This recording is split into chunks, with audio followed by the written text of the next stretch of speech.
Welcome back. My name is Sydney. My name is Ely. And today we're here with...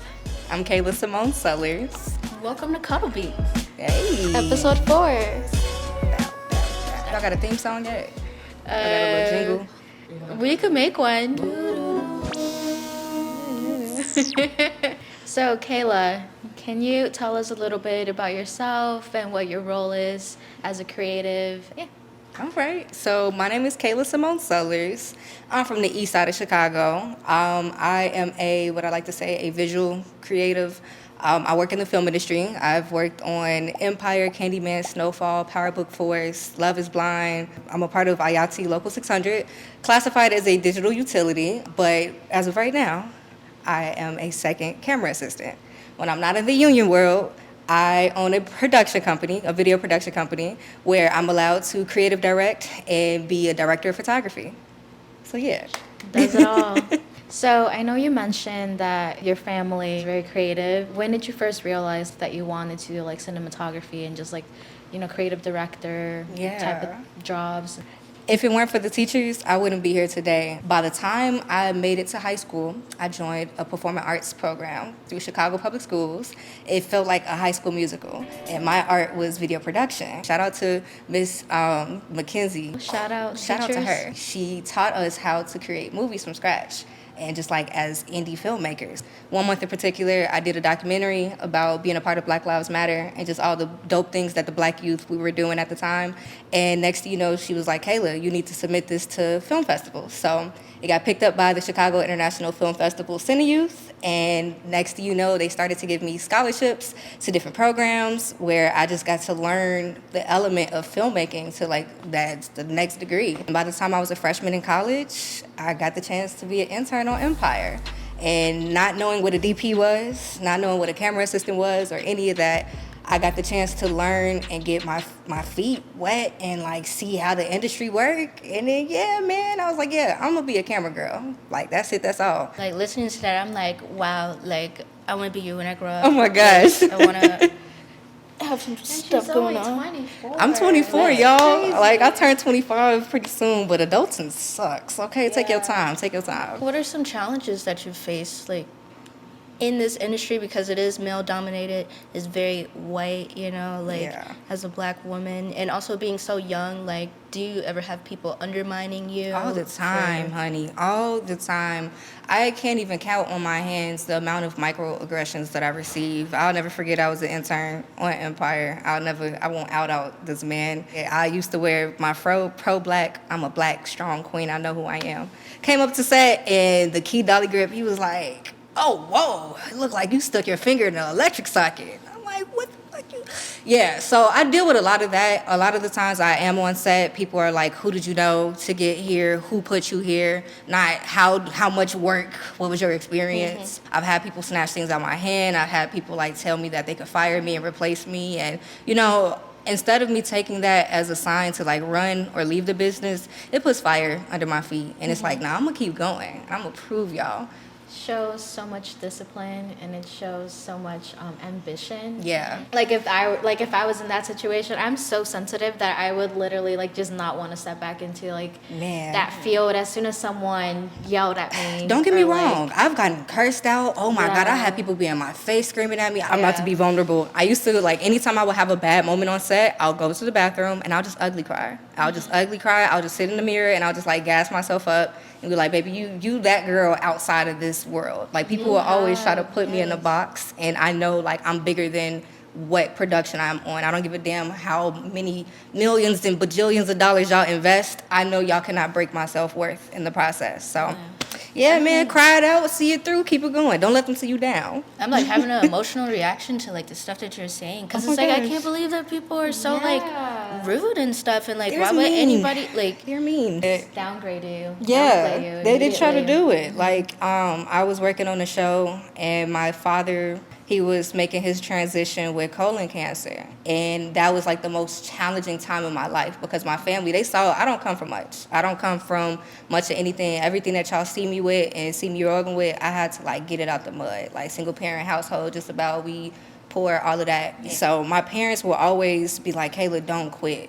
Even if you in school, don't quit school. If somebody gets sick, keep going. So I was working full time and still trying to take care of the household and going back and forth. And it was just like a depressing time. And when he passed away, like I really wasn't allowed to spend time with my family during that, because like in our business, there's like this unfortunate narrative, like you can't have kids, you can't have a husband, like you can't have a life outside this business. Okay. And I'm just here to prove that you could do it all. Like everything that I put my mind to, I'm gonna do it. I don't listen to people and what they have to say about what I got going on. Is that because of like just how much commitment like people put into it? Yeah, it's definitely like this business. I like to tell people that you have to be built for this lifestyle. Yeah. Like the idea when you go into set, you have to be able to do a 12-hour minimum day, just minimum 12 hours. We work the same amount of hours as like nurses and like doctors. I'm like, damn. I was thinking like what you said, I'm like, that sounds like a doctor. Yeah, we do it though. So when you find yourself in like a very busy schedule, you know, you have work, and then how do you find the balance of like grounding yourself after a 12-hour day? Like how do you ground yourself? So I just always try to find ways to like have a healthy balance. Yeah. Trying to find ways to like, I go to therapy, I try to meditate, I try to do yoga, I try to go to the gym, but I try to sit with myself as much as possible so I don't lose myself, because I've witnessed peers lose themselves in this business, and it's not cute.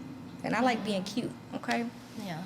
And also, how do you find community, like, in such a cutthroat industry, you know, like, is it competitive? Like, do you have people, like, sometimes maybe even trying to sabotage you or All something, the time. you know? It's gonna happen. I feel like it has to be competitive. Yeah. Like Yeah. how you just brought up like at the start. How, Yeah, I just find my allies. I go based off of like, I am a very spiritual person, so I go based off of like natural connections and natural relationships, and those who feel comfortable around me. And like, you can tell when a person is intimidated by your presence, especially as a Black woman in America. You can just tell. If you know, when you walk into space and people just like, ugh. So I naturally gravitate towards those who are allies, who are just happy with my presence. And then I'm blessed enough to be a part of a group. So I'm finna mess y'all heads up real quick.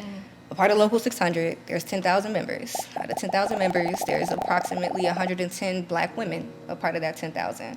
So not even 1% to exist. And we call ourselves 600 Black women. And a part of this group, we all come together and we help each other just like with training sessions. Because also too, when you join this business, you have to get in the field to get your reps in, to get that experience. You don't just go and like sit through a training and all of that. You have to go in the field. So we provide those opportunities for one another. And then 9 times out of 10, if you're a part of this group, you have your own set of allies. So it's like, okay, well, so-and-so is in town filming this, and Kayla, I think you would mesh well with this person. Go meet So them. it's kind of like a mentorship type of thing. Unofficially mentorship. And it's like, it's so helpful because it's only, I want to say 6 of us, 6 Black women in Chicago right now. But I think the majority of them are in like Atlanta, New York, and then like just about LA. And the beautiful thing about it is I have a couch to go to. No matter what. If I get called to work on a set in whatever city, I know I can hit up my sisters and it's like, hey, I'm here in town, or hey, I need some guidance. Hey, can you help me? And they're like, yes, yes, yes. So it's beautiful.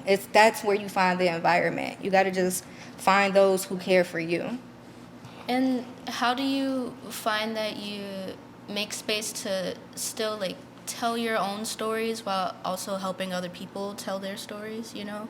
Or is there a time where you sneak a piece of you in there ever? Or? I always try to sneak a piece of me in any of my work. So like what Beauty Beyond the Lens does, it's a video production company. We do experimental work, meaning short films, music videos. We do it all. If you need it to be shot on camera in the creative, stylistic way that we do it, you come book with us. I always try to do my own twist of journalism in there. Like try to use my old skills from previous backgrounds to be like, hey, how can I make this seem clean cut and concise at the same time as getting you what you want at the end of the day. As long as the client is happy and then I'm still expressing myself creatively at the same time, then we both good. Yeah. And I must say, your sets are good. They treat you good. Talk about that, please, because people, they don't realize when they see Yeah. when they see the final product, like what was it like for you? I mean, me personally, I came and was an actor in a music video that she directed, and I was fed. I ate so many sandwiches. I was very greedy, you know. Like I met different people, and I genuinely had a good time. I made new friends, you know. Like, I came there really shy because I was like, oh my God, like, I was supposed to be a video vixen, you know. And I'm like, I'm not a camera dancer, you know. Right. So I'm like, but you killed it though. It took time. Real quick, shout out the song you were. Yes, we're talking for. about Galaxy Francis' Love and Vision. Shout out to Galaxy and his team for allowing me to bring that vision to life. Because I think we did the damn thing. High five. So one thing that I really appreciated about you was like you were consistent in checking on people individually and being, because some people, they'll just invite you to do something and then they'll be off, like obviously like doing the work that they have to do, but it's like sometimes when you go somewhere where you're like, I don't really know a lot of people here, like it seems like, okay, the person invited me here and they kind of forgot about me, you know, and I'm sitting here like shy. I'm usually like very intentional with how my sets are ran because, like I said, I've been through all forms of media in my 10 years, and just seeing how models are treated sometimes, or just being on different productions, and even being in Hollywood. Some people, they look at you as objects, and I hate being told that I'm disposable. So anytime there's a production that I'm associated with, I'm going to do my best to make sure everybody is comfortable, they're safe, and they're having a good time. That's why I got the roses here, because I wanted to share these roses with y'all, because I'm big on making women feel like liberated. So thank you. Yeah, shout out Beauty to that. beyond the lens, y'all. Period. So let's dive into some more fun questions. Yes, I like that. What's your favorite movie? I would say Brown Sugar is like my comfort movie. Okay. Brown Sugar is my comfort movie because I love a good mixture of like Black love. Any type of romance, any type of rom-com, like I'm cool with that. And the soundtrack, shout out to Mos Def, Kanye West, and just like seeing that as a child and even now as an adult, like that is cinema to me. Like I'm a big fan of Black cinema. Anything like Spike Lee's touched. Soul Plane as a child was my favorite movie. I'm saying that in public. Soul Plane with Kevin Hart. Kevin Hart Soul Plane. And they said it was so low budget, and apparently they was eating nothing but Popeye's chicken every day on set. But the vibes were there. And what are your guilty pleasures? You know, mine is Twilight. Guilty pleasures. I really like Invincibles. I really like Invincibles. As of right now, documentaries have been like, it's always been a thing for me, but like they're really, really popping for me right now. I just got done watching the documentary about Girls Gone Wild. Yeah. That sounds good. It was crazy. Like, what's going on behind this? Because I know it was nothing good going on. Nope. I just watched this Martha Stewart documentary, and I'm like, I didn't know that she was a down-ass bitch. Like She like that. She badass. If you're a business owner, I really recommend you watching, oh my God, Lisa Frank documentary. The sticker one, I heard about that. I didn't even know there was a documentary. Watch it, it's crazy. But I love her fucking stickers growing up. Girl, I don't want to spoil it, but Didn't the she tea. get fucked over, though? She fucked people over. Oh. She fucked a lot of people over. A lot of people. She's a villain? Oh, no. Don't sue me, Lisa Frank. Don't do it. I'm rooting for you. I'm having fun. I'm vibing with y'all. What is your sign? I'm a Pisces. Really? I was born March 2nd, 2000. I love that for you. I love a dreamer. I feel like there has to be some earth elements too. I don't know Just my because of rising the moon and all of that. I feel like there's know. some Virgo in Ambition. there. There Possibly. has to be something. Yeah, you like to hustle. Period. I am a I know. hustler. I think that's the East Sider in me. The East Side, it taught me you had to hustle if you want to get out of that. If you want to get You out. gotta work for it. Yeah. Okay, I What got was So- the east side of Chicago like? Oh. what were the main streets? Where did you? So I'm from Even like where? 074 South Coast. 074 South Coast. Okay. But 75th. 75th. In Coles. That 75th Street period. I went to Powell Academy, right on 75th and South Shore Drive, and then I went to South Shore International High School on 75th and Jeffrey. So all I knew was 75th Street for like a chunk of my life. And then I was like, yeah, Chicago dangerous. The neighborhood is beautiful. Gentrification is happening. We're not rich, and I need to go make something shake. And I was already doing media work, and it was time to look at colleges. I'm first gen just about, so I didn't have proper guidance from like my family for real. So I convinced my parents to let me take the Greyhound. So at 17, I got on the Greyhound and took a 22-hour bus ride to go visit my HBCU. And the moment I got off that bus, I was met with so much love from the administration, the staff, the students. And I was like, yeah, this is my new home. So Louisiana became my home for 4 years. And I was able to come back and forth to Chicago to still film and still come to the east side and get a reality check every time I come home and be like, okay, this is what it's going to be like, and you need to make a difference. So I'll go back to school, hustle, work my butt off, and then come back home and just still, like, apply it. Then I graduated, and now y'all see me here. So. I love that you have so many moments in your life that, like, seem like you go towards something and it's just like a sign, like, this is where I'm supposed to be. I love how it seems like they're so, like, clear cut. Like, when I'd be like, God, give me a sign, I'd be like what? Hello? Let me tell you, the biggest sign that just made me think about it. So I had to be 17 years old, and this is when Dwayne Wade was still playing with the Chicago Bulls, and he had an organization called Spotlight On. They would find youth throughout Chicago and, like, underserved neighborhoods and give them opportunities in whatever career field that they were interested in. Long story short, they got me the chance to fly me and my mother out to New York, and I got to go shadow Angela Yee for a day with the Breakfast Club. This is during a time where I thought I was going to be a radio personality, and I was going to college for it.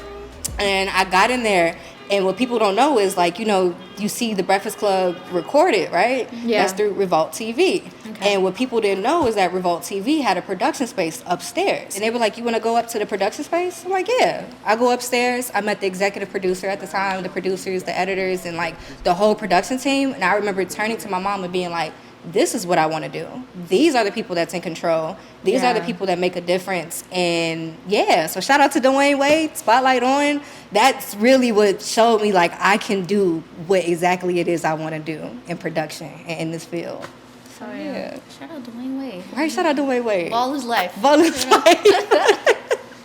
I like that you have that, like, support from your family as well, because I know, like, first gen, especially just being a creative, like, parents don't really understand, like, the love that you have for it, you know? Like, a lot of my peers have parents that, like, weren't supportive, you know? But, like, luckily, like, my parents are supportive, and your family is supportive as well. Shout out to my family, man. Shout out to parents. Support. I wouldn't be here today without my parents. My mom and stepdad, like, I give them, I'm wearing his hoodie, his polo down, the Polo King himself, R.I.P. My stepfather was a poet and a writer, an MC, and a creative. So, like, every day he'll be in the crib making beats, or he's teaching me about hip-hop culture. We reading XXL magazines together, and this is when, like, World Star was popping. So now we reading blogs together, and podcasts started to become a thing. And basically I was just taught at an early age that you could be a creative and make it work.